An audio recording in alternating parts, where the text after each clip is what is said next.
আমি সজীব ওয়াজেদ জয় বলছি।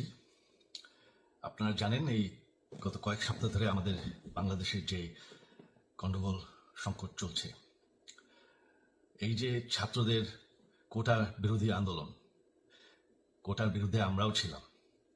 শুরুর থেকেই আমাদের সরকার কোটা সরিয়ে দিয়েছে, আমাদের সরকার তাদের সম্পূর্ণ দাবি মেনে নিয়েছে।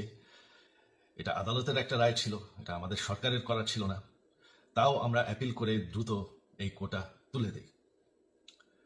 তাতেও আন্দোলনকারীরা সন্তুষ্ট না।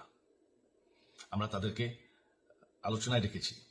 আমরা একটা জুডিশিয়াল কমিশন করেছি যে সংঘর্ষে যে হত্যাকাণ্ড হয়েছে সেটার বিচারের জন্য।